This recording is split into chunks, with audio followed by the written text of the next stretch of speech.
पाइशन एकदम यूजलेस हार गया इंसान है जो अपनी जिंदगी लो पेइंग डिस्गस्टिंग जॉब्स में गुजार रहा है। यूनिवर्सिटी से ग्रेजुएट होते ही उसने कई कंपनीज में कुत्ते की तरह काम करना शुरू कर दिया। अब तक उसने हर तरह के हॉरिबल बॉस देख लिए हैं और वर्क प्लेस की रूथलेस पॉलिटिक्स का अनुभव किया है, जैसे आप जैसे अनएम्प्लॉयड या अनएजुकेटेड लोग शायद कभी समझ ही नहीं पाएंगे। वो अपने ऑफिस की तरफ जा रहा है और मुश्किल से ट्रेन पकड़ पाता है, ऑलमोस्ट स्क्वीज होकर। जब वो कंपनी पहुंचता है तो चेक इन में बस 5 सेकंड बचे होते हैं। वो फुल स्पीड दौड़ता है और समय से चेक इन कर लेता है, इससे पहले कि वो किसी इडियट की तरह फेस प्लांट कर जाए। क्लॉक में दोपहर का समय हो गया है और कियान के सामने एक चैलेंज है जिसे वो रोज़ हैंडल करता है, यानी लंच में क्या ऑर्डर करे। उसकी फाइनेंशियल स्ट्रगल उसे अवेलेबल डिस्काउंट देखकर काफ़ी गुस्सा दिलाती है और वो सबसे चीप ऑप्शन चूज़ कर लेता है। लंच करने के बाद वो गेमिंग शुरू कर देता है क्योंकि लंच ब्रेक में अभी कुछ एक्स्ट्रा टाइम बाकी है। जैसे ही उसे अपने डिस्गस्टिंग बॉस का रिफ्लेक्शन अपने कॉफ़ी कप पर दिखाई देता है, उसकी सारी खुशी वैनिश हो जाती है। वो तुरंत अपने ऑफिस टैब बदल देता है, जैसे हम PG-18 कंटेंट को हाइड कर देते हैं पेरेंट्स दिखाई दे तो। कंप्यूटर स्क्रीन पर कोई रैंडम मीम दिखाई देता है। बॉस एक पल के लिए मॉन्स्टर की तरह उसके ऊपर होवर करता है और फिर काम करते हुए दूर चला जाता है। कियान तुरंत गेमिंग टैब पर वापस चला जाता है, लेकिन बॉस फिर से आता है। वो फिर से वर्क टैब पर चला जाता है और बॉस के जाने के बाद वापस गेमिंग में। वे ब्रेक खत्म होने तक ये मिनी गेम खेलते रहते हैं और कियान थककर अपनी डेस्क पर फ्लॉप हो जाता है। फाइनली जब शाम के 6 बजते हैं, वो ऑफिस से भागने की कोशिश करता है। अपने बैकपैक को सुपर हीरो की तरह उठाता है, मानो किसी को मॉन्स्टर से बचाने जा रहा हो। लेकिन तभी उसका फैट बॉस सामने आ जाता है और उसे रियलिटी फेस करनी पड़ती है। बॉस पूछता है, क्या तुमने प्रेजेंटेशन स्लाइड्स पूरी कर ली? और कियान पूछता है, वाई टुडे? डेडलाइन तो वेंसडे है। बूढ़ा आदमी पलट कर पूछता है, तो पहले क्यों नहीं कर सकते? और कियान एक स्टबर्न सिग्मा बन जाता है। यहाँ दिखाऊं बेयर चेस्ट सिग्मा मीम, जो उसके कंप्लीट ऑपोजिट है और जिंदगी में पहली बार अपने बॉस से बोलता है। स्पिक्स फैमिली को आने की स्माइल वाला मीम दिखाओ जब कियान मुस्कुराता है। पूरा ऑफिस शॉक्ड पिकाचू फेस में बदल जाता है, मीम दिखाओ, जबकि कियान बॉस की बात पर क्लैप करता रहता है। फैट डायनासोर उसे जॉब से थ्रेटन करता है, लेकिन कियान केयर फ्री निकल जाता है। वापस आते हुए वो एक गॉर्जियस लड़की को विंक करता है और पूरा ऑफिस उसके लिए पागल हो जाता है। लेकिन ऑब्वियसली ये सब उसका हेलुसिनेशन था। असली रूप में वो हम्बल ओमेगा है जो अपने सराउंडिंग्स के साथ जेंटल रहता है। वो बॉस के ऑर्डर्स फॉलो करता है और वेट कैट की तरह अपनी चेयर पर वापस बैठ जाता है। एवरीवन लीव करने के बाद भी वो काम करता रहता है। लगभग 2 घंटे बाद उसे अपने फ्रेंड का सस्पिशियस लिंक मिलता है जिसमें लिखा होता है, बड़ा करो या घर जाओ। फ़ोन गलती से उसके हाथ से स्लिप होकर डेस्क के पास ट्रैश बिन में गिर जाता है। फ़ोन की स्क्रीन चमकती है और अचानक एक मिस्टीरियस वॉइस कहती है, फॉर्च्यून चेंजिंग सिस्टम जल्दी एक्टिवेट होगा। सडनली गोल्डन पेपर्स की एक वेव निकलती है जो कियान को एनगल्फ कर लेती है और ट्रैश बिन में पुश कर देती है, जैसे कि ट्रैश बिन ही पोर्टल हो। जब कियान अपनी आईज ओपन करता है तो उसका यूनिवर्सिटी फ्रेंड उसे वेलकम करता है। फ्रेंड्स कमरे से बाहर जाते हैं और कियान को पता चलता है कि वो समहाउ वापस अपने यूनिवर्सिटी के फर्स्ट ईयर में आ गया है। वो अपनी टाइमलाइन रिस्टोर करने का प्लान सोचते हुए अचानक गिर पड़ता है, लेकिन रियलाइज़ करता है कि ये अपॉर्चुनिटी उसे अपनी कॉर्पोरेट स्लेवरी लाइफ बदलने का चांस देती है। तभी सामने एक वर्चुअल स्क्रीन आती है और बताती है कि फॉर्च्यून चेंजिंग सिस्टम होस्ट से लिंक हो रहा है। स्क्रीन पर एक वियर्ड टीवी लाइक रोबोट दिखाई देता है जो समहाउ खुद को टीवी हेडेड ह्यूमन में बदल लेता है। ये खुद को रिचेस्ट नाम से इंट्रोड्यूस करता है और बताता है कि यह सिस्टम कियान को स्टार्टअप फंड प्रोवाइड करेगा ताकि वो वेल्दी बन सके। पैसे का आइडिया सुनते ही कियान की आंखें चमकने लगती हैं और वेल्दी बनने के सोच से वो डेलुलु ओशन में फ्लोट करने लगता है। लेकिन बॉट पहले उसे कन्वर्जन रूल्स पढ़ने को कहता है और उसकी क्रूअल रियलिटी रिवील करता है। बताता है कि सिस्टम अपने होस्ट को फिक्स्ड इंटरवल्स पर फिक्स्ड अमाउंट देगा, जिसे केवल कंपनी के नॉर्मल ऑपरेशंस में ही यूज़ किया जा सकता है। एक फिक्स टाइम बाद फंड का प्रॉफिट लॉस होस्ट की पर्सनल एसेट्स में कन्वर्ट होगा, जिसे वो फ्रीली यूज़ कर सकता है। होस्ट खुद पेमेंट से मोटिवेट नहीं कर सकता। करंटली कियान के पास 50,000 युआन का स्टार्टअप फंड है। वो सोचते हुए कि जल्दी ही वेल्दी बन जाएगा ओवर थिंक करता है। Richest random profit loss conversion rate generate करता है। लॉस रेट 101.1 और प्रॉफिट रेट 1.1 आती है। मतलब लॉस निकालना कियान के पर्सनल बेनिफिट के लिए ज़्यादा प्रॉफिटेबल है। वो रिजल्ट्स पर जोकर की तरह डांस करता है क्योंकि लूजिंग मनी उससे अर्न करने से ज़्यादा ईजी है। वो सोचता है कि स्टार्टअप फंड से वो क्या क्या कर सकता है और रिचेस्ट उसे रिस्ट्रिक्टिव रूल्स की लंबी लिस्ट देता है। उसे रियलाइज़ होता है कि चीटिंग से बचना इम्पॉसिबल है और उसे सच में कंपनी फाइंड करनी होगी जो लॉस में हो। इस नई टाइमलाइन में फास्ट टेक्नोलॉजी के साथ थोड़ा रिसर्च करने के बाद वो डिसाइड करता है कि वो एक टेरेबल गेमिंग कंपनी बनाएगा, क्योंकि इस इंडस्ट्री में पैसा कमाना हार्ड है और वो ऑलरेडी गेम डेवलपर है, तो बिना प्रॉफिट के कंपनी चला सकता है। अब वो सोचता है वर्स्ट नेम और रिचेस्ट से कंपनी रजिस्टर कराता है। रिचेस्ट जल्दी से रजिस्टर कर देता है और वैनिश होने से पहले वार्न करता है कि फॉर्च्यून चेंजिंग सिस्टम के बारे में किसी को हिंट मत देना। स्क्रीन पर 14 डेज का काउंटडाउन दिखता है, यानी कियान के पास गेम बनाने के लिए सिर्फ 14 दिन हैं। उसका एंथुजियाज्म वैनिश हो जाता है, क्योंकि उसके जैसे इडियट के लिए 2 हफ्तों में गेम बनाना ऑलमोस्ट इम्पॉसिबल है। तभी उसका रूममेट वापस आता है और कियान हेजिटेंट होकर पूछता है, क्या 2 हफ्ते में गेम बनाना पॉसिबल है? दोस्त जवाब देता है, अरे यार ये तो बहुत इजी है, और उसे इंट्रोड्यूस कराता है एक नए प्लेटफॉर्म से, एज़रो, जो लोगों को बिना कोडिंग के गेम बनाने की फैसिलिटी देता है और टेम्पलेट्स यूज करने की सुविधा भी देता है। कियान तुरंत एक्साइटमेंट में अपने कमरे से निकलता है और लाइब्रेरी की तरफ भागता है गेम पर काम शुरू करने के लिए। थोड़ी खोजबीन के बाद उसे पता चलता है कि ये प्लेटफॉर्म काफी लिमिटेड है। यहाँ पर कोई अच्छा गेम बनाना मुश्किल है, लेकिन घटिया गेम तो आसानी से बन जाएगा। और हाँ, टेम्पलेट्स भी काफी एक्सपेंसिव हैं। वो 20,000 युआन का सिंपल ड्राइविंग सिमुलेटर टेम्पलेट खरीदता है और बाकी पैसे से गेम कंप्लीट करने के लिए और चीजें एक्वायर करता है। एज़रो में खुद की इनबिल्ट एआई है जो उसे कुछ स्पेशल फीचर्स जोड़ने में हेल्प करती है, लेकिन ओवरऑल ये अभी भी एक घटिया गेम है जो किसी भी गेमर को खेलते समय इरिटेट कर देगा। कियान गेम की प्राइस सिर्फ 1 युआन रखता है और उसे पब्लिश कर देता है, ये सोचकर कि ये अब तक का सबसे फ्लॉप गेम बने। मूल यूनिवर्स में कियान गायब है, उसका शू वहीं रह गया है और उसका फोन ट्रैश बिन में पड़ा है। उसका डिस्गस्टिंग बॉस अचानक बाहर आता है और सोचता है, यार ये आदमी कहाँ गया होगा। कियान पूरी रात ये ऑब्जर्व करता है कि किसी ने उसका गेम डाउनलोड किया है या नहीं। लकीली दिन भर गेम खेलने वाले इनसे लूजर्स भी इस पर ध्यान नहीं देते। वो क्वाइटली अपनी लाइफ के पहले चेक पॉइंट का सेलिब्रेशन करता है, क्योंकि असली जिंदगी तो हमेशा गटर में ही रही है। उसका फ्रेंड और रूममेट मा यांग कमरे में एंटर करता है और कैफेटेरिया से लाया हुआ खाना देता है। कियान स्वादिष्ट खाना खाता है और कमरे में और आवारा लोग घुस आते हैं, जिससे पूरा रूम बदबूदार, स्लीप डिप्राइव्ड और पसीने से तरबतर लोगों का हैंगआउट बन जाता है। वो सब डिसाइड करते हैं कि खेल खेलेंगे और कियान को भी इनवाइट करते हैं, लेकिन हमारा अल्फा एज़लॉट मना कर देता है क्योंकि उसका माइंड क्लाउड्स में है और इन दिन सिर्फ पैसे कमाने की सोच में बिजी है। मायांग जल्दी से अपना खाना फिनिश करता है और आसपास के स्टूडेंट्स को भी लॉग इन करने के लिए कहता है। बदबूदार बच्चे अपनी सीट्स पर बैठते हैं और खेल खेलना शुरू कर देते हैं। मायांग बिना किसी वेस्ट के जल्दी से खाना खत्म करता है, बिल्कुल उस लड़की की तरह जो अपने गेमर बॉयफ्रेंड को इम्प्रेस करने के लिए पहली बार गेम खेल रही हो। रूम में मौजूद हर कोई गेम में ऐसे मग्न है जैसे उनका रेंट पेंडिंग हो। मायांग बुरी तरह हार जाता है और सब उसे बिगनर समझकर हंसते हैं। कियान उनके नॉइस से स्लाइटली अनॉयड होता है, लेकिन जवाब में सिर्फ नो कहता है, आईज बंद कर लेता है और ओल्ड मेमोरीज में खो जाता है। वो इस नॉइस से इसलिए चूक गया था क्योंकि अपनी ओजी लाइफ में ग्रेजुएशन के बाद वो डिप्रेशन में चला गया था। हालांकि उसने वो सारे गेम्स खरीद लिए थे जो वो पहले अफोर्ड नहीं कर सकता था। उसके पास गेम्स पर स्पेंड करने के लिए नीदर टाइम था ना एनर्जी, क्योंकि वो बस खुद को इसेकाई करके इस घटिया कॉर्पोरेट लाइफ से बाहर निकलना चाहता था। लेकिन अब सब बदल चुका है और कियान ने इल्यूजन की एक नई कला में मास्टरी हासिल कर ली है, जिससे वो हर समय वेल्दी बनने के सपने देख सकता है। वो अभी से सोचने लगता है कि 50,000 युआन जीतने के बाद वो इन पैसों का क्या करेगा। सबसे पहले डिसाइड करता है कि एक हाई एंड कंप्यूटर परचेज करेगा और बाकी पैसे सोशलाइजिंग और नेटवर्किंग में इन्वेस्ट करेगा। लेकिन तभी एक फैट शुगर बेबी के आने से उनकी मेंटल फैन फिक्शन थ्रेटन हो जाती है। वो वास्तव में शुगर बेबी है या नहीं ये हमारी नॉलेज से बाहर है, लेकिन उन्हें ये हाई टाइटल इसलिए मिला क्योंकि वो अपने बिलीबिली के सब्सक्राइबर्स को शुगर डैडी कहते हैं। वो बिलीबिली का कंटेंट क्रिएटर है, मूलतः चाइना का यूट्यूबर, और उनका मोस्ट पॉपुलर शो है बैड गेम रोस्ट, जिसमें वो ट्रैश गेम्स की रिव्यू करती हैं। हालांकि वो अभी भी ब्रोक हैं क्योंकि बैड गेम क्रिटिसिज्म से कोई अमीर नहीं बनता। न्यू गेम्स को ट्रैश में ढूंढते हुए उनकी नजर कियान के डम्पस्टर टियर गेम पर पड़ती है। इंट्रोडक्शन काफी इंटरेस्टिंग लगता है, इसलिए वो गेम पर क्लिक करती है, जो उसे बिना किसी मेन्यू या स्टार्ट पेज के सीधा गेमिंग स्क्रीन पर ले जाता है।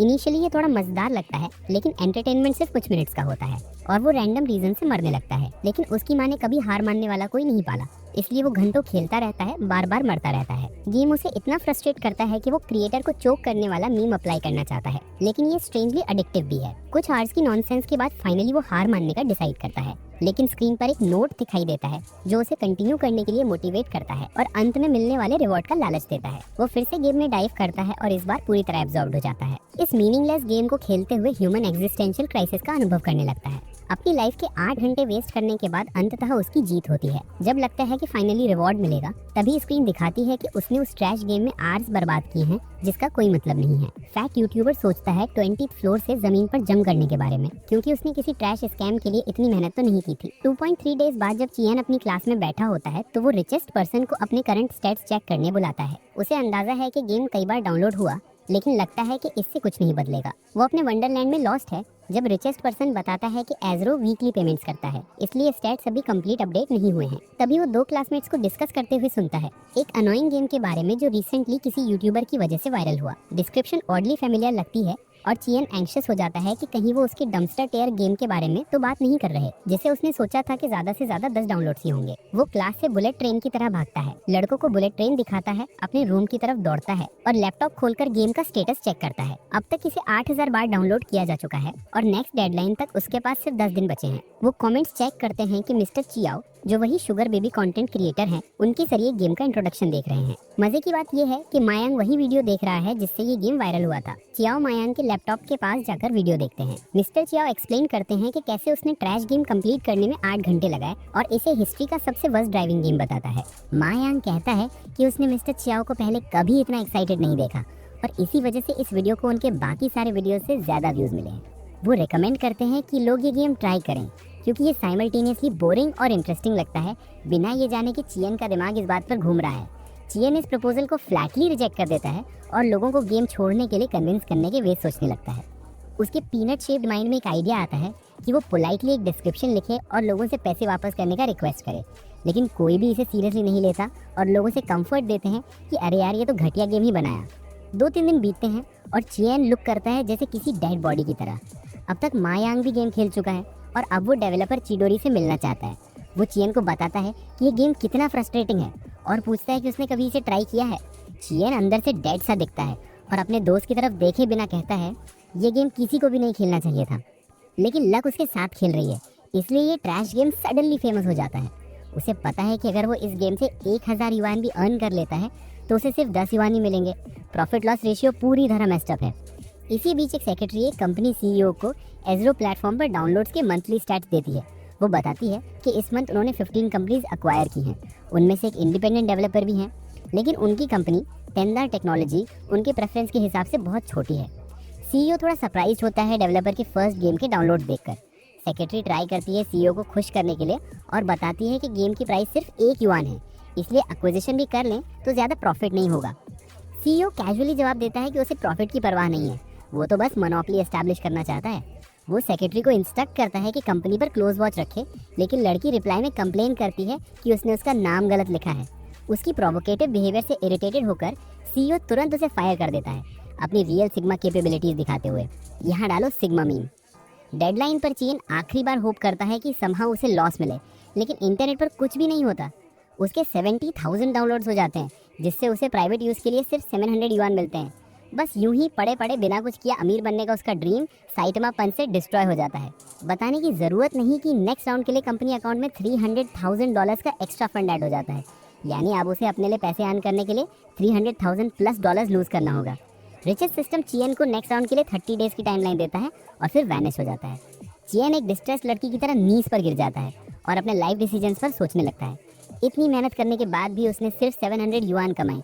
वो बस एक हैप्पी और यूजलेस इंसान बनना चाहता है जिसे बिना एफर्ट के सब कुछ मिल जाए। अब भी वो यूजलेस है लेकिन खुश नहीं। इस बार उसे फुल 300,000 लूज करने का कोई तरीका ढूंढना होगा। माँ यांग ऊपर वाले बंक से नीचे देखती है और चियन को खेलने के लिए इनवाइट करती है। चियन मुंह बनाता है, जिससे यांग सोचती है कि वो लड़का रिलेशनशिप्स में ऑकवर्ड है क्योंकि वो पहले जैसा ही रूड है। फाइनली वो एक्सेप्ट करता है कि प्रॉफिट लॉस की चिंता उसे कहीं नहीं ले जा सकती। चियन के खेलने की न्यूज़ सुनकर उसके रूममेट्स अपने ब्लैंकेट से बाहर निकल आते हैं। अफसोस, चियन की एक्स्ट्रॉर्डनरी गेमिंग स्किल्स दिखाने के बावजूद उनकी टीम हारी जाती है और हार का ब्लेम कोई और नहीं बल्कि मिस्टर यूजलेस मायांग है।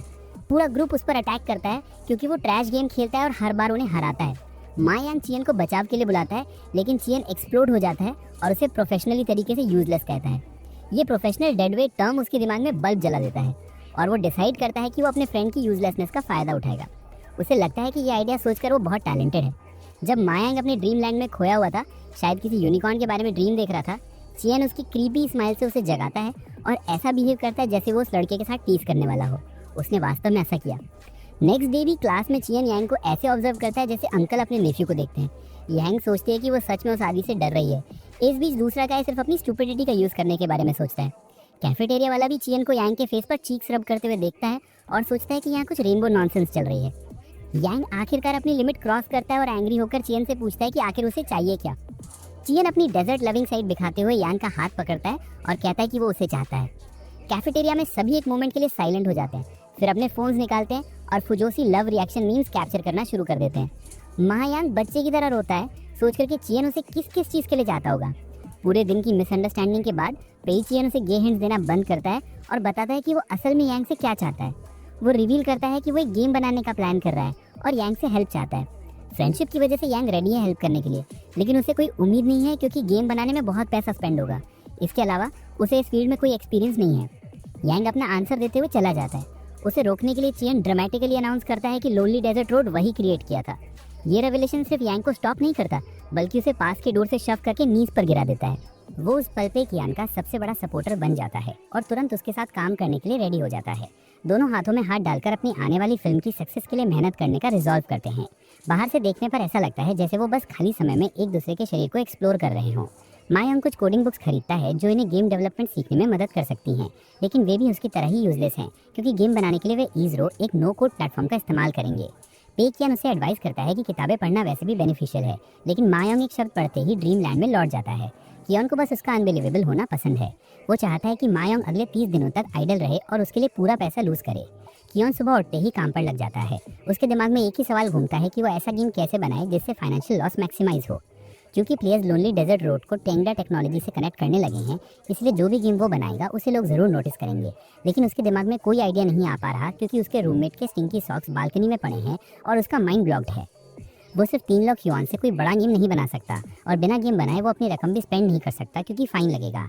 इंडी गेमर्स और मोबाइल गेमर्स की अलग अलग प्रेफरेंसेस की वजह से उसे एक मोबाइल गेम बनाने का आइडिया आता है। वो रिसर्च करता है कि आजकल किस टाइप के मोबाइल गेम्स पॉपुलर हैं और उसे कार्ड गेम का कॉन्सेप्ट सूझता है। कार्ड गेम की शुरुआत चाइना में हुई थी और धीरे धीरे उन्होंने डिजिटल रूप ले लिया। अब गेमर्स को turn based collectible card games खेलने का मौका मिलता है। स्मार्टफोन्स हर जगह होने की वजह से कार्ड गेम्स एंटरटेनमेंट का एक पॉपुलर ऑप्शन बन गए हैं। कियान इस आइडिया को छोड़ने के बारे में सोचता है क्योंकि वो ऐसी स्टाइल में गेम नहीं बनाना चाहता जो ऑलरेडी पॉपुलर हो। लेकिन पॉपुलैरिटी की वजह से कई इंडिपेंडेंट डेवलपर्स भी इस रेस में जंप कर चुके हैं, लेकिन वे कुछ नया नहीं लाते, सिर्फ पॉपुलर कार्ड गेम्स की कॉपी करते हैं। इसी वजह से कार्ड गेम मार्केट बहुत कम्पिटिटिव और रूथलेस हो गया है। फाइनली कियान डिसाइड करता है कि वो एक और कुकी कटर गेम बनाएगा। वो मायंग को जगाता और उसे काम पर लगने के लिए कहता है। वो मायंग को बताता है कि गेम का इंटरफेस डिज़ाइन करने के लिए प्रोफेशनल यूआई डिज़ाइनर्स हायर करेगा। मायंग सजेस्ट करता है कि बेसिक डिज़ाइंस ऑनलाइन मिल जाएंगे और यूआई में सिर्फ माइनर ट्विक्स अन्य होंगे। उसे नहीं पता कि पे कियान के पास $300,000 हैं जिन्हें उसे हर हाल में स्पेंड करना है। मायंग खुद को सेंट लाइक दिखाता है और कन्विंस करता है कि पैसे की कोई समस्या नहीं है। वो पूरी जमा पूंजी गेम में इन्वेस्ट करने को तैयार है। मायोंग इस सोच से मोटिवेटेड होकर पे कियान के नाइव डॉग होने की आइडेंटिटी और स्ट्रेंथन करता है। कियान उसे गेम की स्टोरी लिखने की फ्रीडम भी देता है, लेकिन गेम में अब तक के सबसे popular card game QQ3 kingdoms के कैरेक्टर्स स्क्रीन पर दिखाए जाते हैं। मायोंग इस आइडिया पर थोड़ा डाउट करता है क्योंकि पॉपुलर गेम के कैरेक्टर्स से अपनी स्टोरी बनाना डिजास्टर में बदल सकता है और यही पे कियान चाहता भी है। अपनी मिस्चीवियस स्माइल छिपाते हुए पे कियान काइंड सेंसेई का मास्क पहनता है और उसे कन्विंस करता है कि हर इनोवेशन पर पहले लोगों को डाउट होता है। मायोंग अभी थोड़ा अनसर्टेन है क्योंकि वे QQ3 किंगडम्स के कैरेक्टर्स बेयरली जानता है। इस रेवलेशन से कियान की खुशी 9000 लेवल क्रॉस कर जाती है और वो मायोंग को अश्योर करता है कि इससे वो ज़्यादा फ्रीली क्रिएशन कर पाएगा। वो उसे इमेजिनेशन उड़ाने के लिए और एक्सपेरिमेंट करने के लिए इंस्ट्रक्ट करता है। मायोंग धीरे धीरे कैरेक्टर्स के बारे में अपनी बिजार परसेप्शन पेश करता है जो एक के बाद एक नॉनसेंस है। उनके कैरेक्टर्स के पैथेटिक पोर्ट्रेल को देखकर कियान उन्हें इस जनरेशन का आइंस्टाइन डिक्लेयर करता है। साथ ही वो उन्हें अपनी डॉलर स्टोर स्पेशल कंपनी में फुल टाइम एम्प्लॉयज भी अपॉइंट करता है जहां उनका मंथली सैलरी 3000 युआन है। दूसरी तरफ एक नया एनालिस्ट मिस्टर ली को बताता है कि QQ3 किंगडम्स डिक्लाइन कर रहा है क्योंकि रेयर कार्ड्स निकालने की रेट बहुत लो है। सीईओ रिप्लाई करता है कि यही तो इसे एडिक्टिव बनाता है। प्लेयर्स रेयर कार्ड्स निकालने में फेल होते हैं और गेम के एडिक्टेड हो जाते हैं। वो आदेश देता है कि इसे वैसे ही रहने दो और गेम के डिक्लाइन की चिंता मत करो। एनालिस्ट एक और रिपोर्ट पेश करता है। वो बताता है कि टेंगडा टेक्नोलॉजी जिस कंपनी पर वो मॉनिटर कर रहे हैं भी कार्ड गेम्स में एंटर करने की कोशिश कर रही है और वे QQ3 किंगडम्स की राह पर चल रहे हैं। मिस्टर ली एक इविल एनिमे विलन की तरह स्माइल करता है, एक्साइटेड है कि ये इंडी कंपनी उनका ध्यान अट्रैक्ट करने की कोशिश कर रही है। एक ग्रम्पी सीईओ होने के नाते वो किसी ट्रिवियल रीजन से नए एनालिस्ट को भी फायर कर देता है। जब सब सो रहे होते हैं तो पे कियान अपनी डेलुलु लैंड में बैठा सोचता है कि इस बार उसे $300,000 का लॉस जरूर होगा। मायोंग की नॉनसेंसिकल स्टोरी के साथ उसे बस एक नए आर्टिस्ट चाहिए जो सबसे अगली डिजाइन बनाए ताकि एवरीवन गेम से हेट कर दे। इस बार वो बहुत ऑप्टिमिस्टिक है और ध्यान नहीं देता कि लक उसके साथ खेलने की यूनिक तरीके अपना रही है। कियान योंग को खाना खिलाता है जिसके लिए योंग बहुत थैंकफुल है क्योंकि उसे पहले ही 3000 युआन मिल चुके हैं। वो उसे 3000 युआन देता है क्योंकि सिस्टम इससे ज़्यादा अलाउ नहीं करता, वरना वो और भी देता। कियान नेक्स्ट टाइम उसे बारबेक्यू फीड करने का भी ऑफर करता है। योंग सोचता है कि 3 किंगडम्स के कैरेक्टर्स को फीमेल में बदल दें, लेकिन कियान इमीडिएटली रिजेक्ट कर लेता है क्योंकि ये पहले ही एक एनिमे में इस्तेमाल हो चुका है और अगर फीमेल कैरेक्टर्स होंगे तो ओटाकू ट्रोल जरूर डाउनलोड करेंगे। वो अपनी रिफ्यूज़ल जस्टिफाई करता है कि इससे उनकी यूनिकनेस डिस्ट्रॉय हो जाएगी। चूंकि मा योंग कियान का प्रोफेशनल डॉग है, इसलिए वो कोई ऑब्जेक्शन नहीं करता और मिस्टेक करने से रोकने के लिए धन्यवाद भी करता है। इसके बाद दोनों गेम के कॉन्सेप्ट डिज़ाइन के लिए वोटिंग पर जाते हैं। कियान समहाउ मा योंग का माइंड कन्विंस करता है कि अट्रैक्टिव यूआई डिज़ाइन ज़रूरी नहीं है, क्योंकि इससे योंग की सेंशुअल स्टोरी से अटेंशन डिस्ट्रैक्ट होगा। दोनों के बीच कुछ सटल होमो इरोटिक इंटरेक्शंस भी होती हैं, जिन्हें देखकर नेविगेटर जेलस होता है। कियान योंग को समझाता है कि वे किसी फेमस आर्टिस्ट को हायर नहीं कर सकते, क्योंकि वो चाहता है कि प्लेयर्स आर्टिस्ट की नहीं बल्कि गेम की एक्सेलेंस के लिए कंपनी को नोटिस करें। उनकी अग्रेसिव बकबक की वजह से नाव लिटरली डगमगा जाती है और इस केओस में दोनों और भी मिसचीवियस हो जाते हैं, जिससे नाव चलाने वाले की ब्लड प्रेशर एक्सप्लोड होने वाली सिचुएशन बन जाती है और सफेद शर्ट वाले ब्लैक गाय का शॉक मीम बन जाता है। मा योंग पेई कियान को हक करते हुए कहता है कि वो एक काइंड डेवलपर है जो बस यही चाहता है कि प्लेयर्स गेम प्ले का एंजॉयमेंट ले, ना कि कार्ड्स को अपनी फर्स्ट प्रायोरिटी बनाए। वो यहाँ तक सजेशन देता है कि किसी आर्टिस्ट को हायर ही ना किया जाए और खुद डिज़ाइन बनाने की ऑफर करता है। पेई कियान इससे एग्री नहीं होता और डिबेट शुरू हो जाती है। इस डिबेट की वजह से नाव ऑलमोस्ट फ्लिप हो जाती है और एंटी गे ओल्ड सेलर पानी में गिरा दिया जाता है। सिचुएशन सेटल होने के बाद पेई कियान मा योंग को उस आर्टिस्ट के बारे में बताता है जिसे उसने गेम डिज़ाइन के लिए चुना है। ये एक इंडिपेंडेंट आर्टिस्ट है जिसका पोर्टफोलियो सिर्फ चीबीज से भरा है। मा योंग थोड़ा हेजिटेंट है, क्योंकि ऐसा लगता है कि आर्टिस्ट को रियलिस्टिक डिज़ाइंस का कोई एक्सपीरियंस नहीं है, लेकिन हमेशा की तरह वो कियान के प्लान में फंस जाता है और उसके आइडियाज़ फॉलो करता है। कियान एक चीबी डिज़ाइन आर्टिस्ट चाहता है क्योंकि रियलिस्टिक डिज़ाइन शायद बहुत ख़राब होंगे, लेकिन वो मा योंग के सामने अपने डिसीजन को जस्टिफाई करता है कि अगर आर्टिस्ट सिर्फ चीबीज़ में एक्सपीरियंस्ड है तो वो यूनिक डिज़ाइंस बना सकता है। कभी कभी कियान भी हैरान रह जाता है कि यांग के साथ उसकी गैस लाइटिंग कितनी ईजिली काम कर जाती है। यांग आर्टिस्ट से कॉन्टैक्ट करता है और अगले दिन के लिए इंटरव्यू शेड्यूल करता है। वे कंपनी के लिए एक बैनर बनाते हैं और वर्चुअल इंटरव्यू के लिए रेडी हो जाते हैं। यांग अपनी ड्रेस शर्ट के नीचे एक रियल फुटबॉल जैसी प्यारी येलो बॉक्सर पहनता है और कियान उसे प्रोफेशनल रहने की और इमेज मेंटेन करने की एडवाइस देता है। इंटरव्यू शुरू होता है और दोनों मिलते हैं ग्लूमी इंट्रोवर्टेड लड़के से, जिसका फेवरेट काम शायद खुद को अलाइव रखने के तरीके ढूंढना और मेलनकली एक्सप्रेशन दिखाना है। मा यांग अपना और कंपनी का इंट्रोडक्शन देता है, बाकी सब कियान पर छोड़ देता है। वे खड़े हो जाते हैं कियान के पीछे, जिससे उनकी प्रोफेशनल इमेज थोड़ी डाइल्यूट हो जाती है, जो उन्होंने बड़े स्ट्रगल के बाद बनाई थी। कियान आगे बढ़ते हैं और कहते हैं कि उन्हें रियलिस्टिक डिज़ाइंस चाहिए और आर्टिस्ट को कंप्लीट फ्रीडम है। इंटरव्यू लेने वाले रुआन गंगजिन ने सवाल किया कि अगर उन्हें चीबी डिज़ाइंस नहीं चाहिए तो उन्हें क्यों हायर किया जा रहा है। कियान एक्स फैक्टर जज की तरह बनकर कहता है कि इसमें पोटेंशियल है।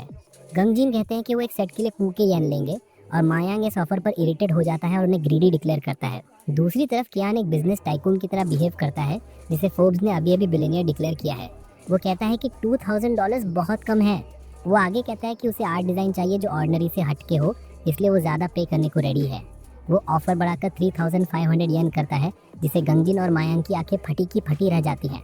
गंगजिन 3500 येन पर सेटल करता है और रिचेस्ट कियान के शोल्डर पर आकर उसे वार्न करता है कि अननेसेसरली प्राइस इंक्रीज ना करे, गन पॉइंट पर प्रेशर डालता है। इसलिए कियान के पास प्राइस एडजस्टमेंट कॉस्ट ऐड करने के अलावा कोई ऑप्शन नहीं बचता।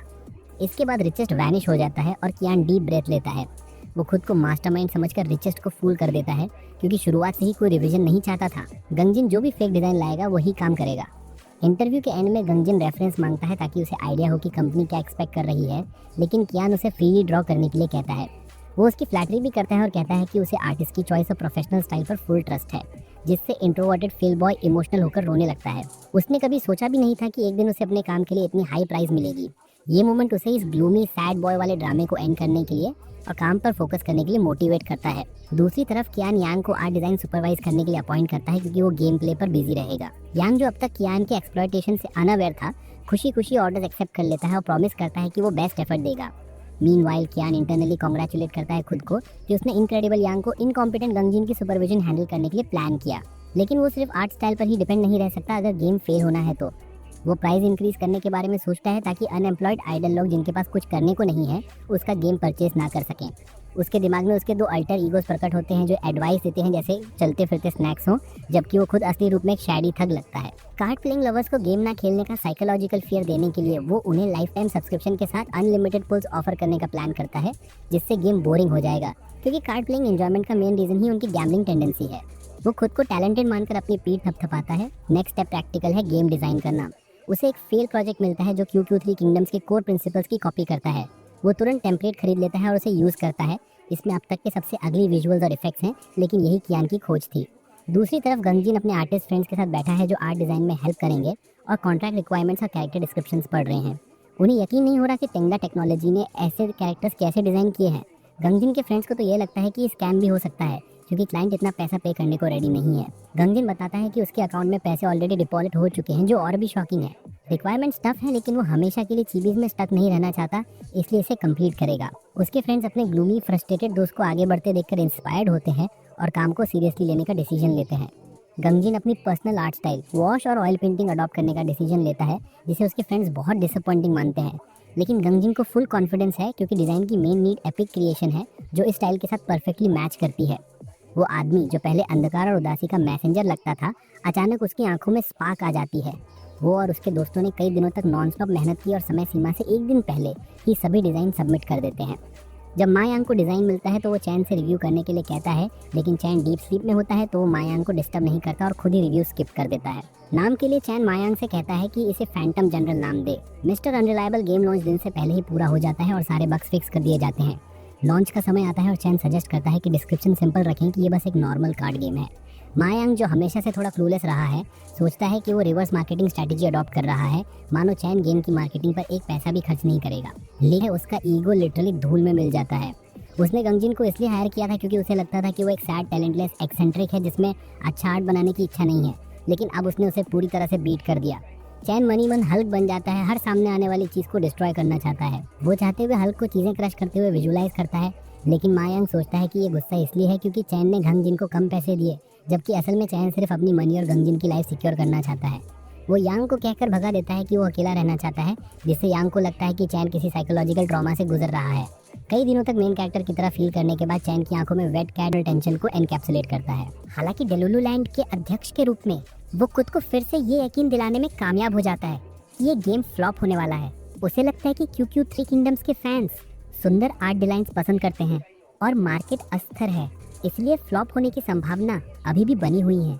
वो एक बेतुका सिनेरियो भी इमेजिन करता है जिसमें ग्वांगजिन अपने डिजाइन्स पर रोता है क्योंकि किसी को पसंद नहीं आए और वो व्यक्ति के डिसअपॉइंटमेंट पर हंस रहा है।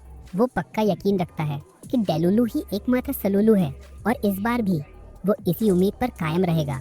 और लकी बात यह है कि उसकी उम्मीद किसी तरह कामयाब हो जाती है, क्योंकि अगले ही दिन गेम पर और आर्ट डिज़ाइन गेम के एनवायरनमेंट से मैच नहीं करता। नकारात्मक रिव्यूज सुनते ही चैन का डिप्रेशन इंस्टेंटली दूर हो जाता है और उसका माइंड लिटरली 7th हेवन में पहुंच जाता है। मायांग को लगता है कि वो आदमी पागल हो गया है जो इतनी एक्साइटमेंट के साथ इसके बारे में बात कर रहा है, और कहता है कि ऑब्वियसली किसी ने ट्रोल्स हायर किए हैं ताकि वो इन रियल रिव्यूज़ पर भरोसा ना करें। वो अपना कीबोर्ड वॉरियर मोड भी ऑन कर देता है और एक नेगेटिव रिव्यू का जवाब टाइप करता है, लेकिन चैन उसे रोक देता है क्योंकि रिव्यूज़ बहुत ज़्यादा हैं और वो उन सभी का जवाब नहीं दे सकता। वो यांग से कहता है कि इसे हल्के में लें और गेम में होप बनाए रखें। यांग का बेवकूफ माइंड हमेशा की तरह चैन के बिहेवियर के लिए एक्सक्यूजेस बना देता है। वो सोचता है कि चैन एक स्ट्रॉन्ग सिग्मा बॉय है जिसे कोई तोड़ नहीं सकता। कोई भी एंड्रयू टेट का वीडियो दिखाओ है और उसकी मिस्चीवियस प्लान्स से हमेशा की तरह ऑब्लिवियस है। ग्वांगजिन यांग से पूछता है कि क्या मिस्टर पे को डिज़ाइंस में कोई प्रॉब्लम है, और यांग रिप्लाई देता है कि और कुछ नहीं किया जा सकता। ग्वांगजिन और उसके दोस्तों को लगता है कि चैन ने उनका क्लाइंट बनकर उन्हें सच में बहुत बड़ा अपॉर्चुनिटी दे गया है, क्योंकि उसने उन्हें अच्छी खासी रकम दी है और कोई रिविजन्स भी नहीं मांगे। उसके दोस्त उसे कहते हैं कि ये सब उसके टैलेंट की वजह से पॉसिबल हुआ है। हालांकि ग्वांगजिन जोड़ कंफ्यूज है कि चैन गेम को किस डायरेक्शन में ले जा रहा है, क्योंकि डिस्क्रिप्शन बोरिंग है और उसने गेम का कोई एड्स भी नहीं देखा। उसके फ्रेंड्स समझाते हैं कि ऐसा इसलिए हो रहा होगा क्योंकि गेम अभी टेस्टिंग फेज में है और सभी कंपनीज मार्केटिंग में इन्वेस्ट करती हैं। तीनों कंक्लूड करते हैं कि टेंडा टेक्नोलॉजी फियरलेस है और रूल्स फॉलो नहीं करती। असल में ये अल्फा की कंपनी है जो इंडस्ट्री में अपना नाम मजबूत करना चाहती है। ग्वांगजिन गेम प्ले करता है और कंक्लूड करता है कि गेम प्ले बहुत सिंपल है, यहाँ तक कि यूआई और फंक्शंस भी बहुत डल हैं। हालांकि अगर कुछ है जो उसे इस गेम में सबसे ज़्यादा पसंद है तो वो है उसके खुद के बनाए हुए कार्ड डिज़ाइंस। उसके स्टैंडर्ड्स इतने लो हैं कि वो अपने डिज़ाइंस के चारों ओर ग्लोइंग इफेक्ट्स देखकर ही खुश हो जाता है। इस घटिया गेम से डिसअपॉइंटेड होने के बजाय वो खुश होता है कि उसके डिज़ाइंस दूसरों के इन्फ्लुएंस में नहीं हैं। हालांकि एक चीज़ उसे कंफ्यूज करती है कि ये game rare cards candy style बांटता है। कैश शॉप में केवल एक चीप सब्सक्रिप्शन प्लान है जो यूजर्स को रेयर कार्ड्स निकालने का एक्स्ट्राऑर्डिनरी चांस देता है। वो खुद को कन्विंस करता है कि शायद गेम अभी टेस्टिंग फेज में है, लेकिन उसका पेशेंस टूट जाता है और वो मायांग को चेक करने के लिए बुलाता है। वो अपनी कंसर्न्स यांग को बताता है और यांग रिप्लाई देता है कि ये ऑफिशियल लॉन्च है और शॉप में कोई नई आइटम्स ऐड नहीं होंगे। ग्वांगजिन का माउथ वाइड ओपन रह जाता है क्योंकि अगर वो ऐसे ही चलते रहे तो उन्हें कोई प्रॉफिट नहीं होगा। मायांग कहते हैं कि उन्हें भी समझ नहीं आता कि ये चैन का आइडिया है। चैन ने जस्टिफाई किया कि प्लेयर्स ऑलरेडी 1 युआन खर्च कर चुके हैं, इसलिए ज़्यादा माइक्रो ट्रांजैक्शंस नहीं होने चाहिए। ग्वांगजिन मायांग आगे कहते हैं कि चैन इनिशियली सब्सक्रिप्शन प्लान ऐड नहीं करना चाहते थे, लेकिन उन्हें लगा कि कुछ प्लेयर्स इसे पसंद कर सकते हैं, इसलिए उन्होंने आखिरकार इसे ऐड कर दिया। उनका बिलीफ है कि चैन ग्वांगजिन को यकीन नहीं होता कि इस दुनिया में इतना काइंड हार्टेड डेवलपर भी है। मायांग इस बात का समर्थन करता है और आगे कहते हैं कि चैन ने अपनी सारी मनी गेम पर खर्च कर दी और मार्केटिंग पर खर्च करने के लिए उसके पास कुछ बचा भी नहीं, इसलिए वो एक दिन पहले ट्री पर पंच मारने गया था। फिर चैन के 2 सबसे बड़े मीट राइटर्स अपने पिता की अर्निंग्स की तारीफ करते हुए बच्चों की तरह रोने लगते हैं। ग्वांगजिन अपने दोस्तों को ये मनगढ़ंत स्टोरी सुनाता है, जिससे वो दोनों शॉक्ड रह जाते हैं। उनके लिए ये मानना मुश्किल है कि टेंगडा एक ब्रोक कंपनी है जिसके पास एड्स पर खर्च करने के लिए पैसा नहीं है।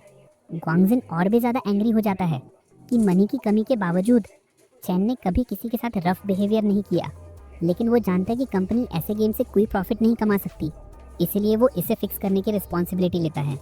दूसरी तरफ जिसे सब हेल्पलेस म्यू म्यू समझते हैं, वो गेम के फेलियर का सेलिब्रेशन कर रहा था।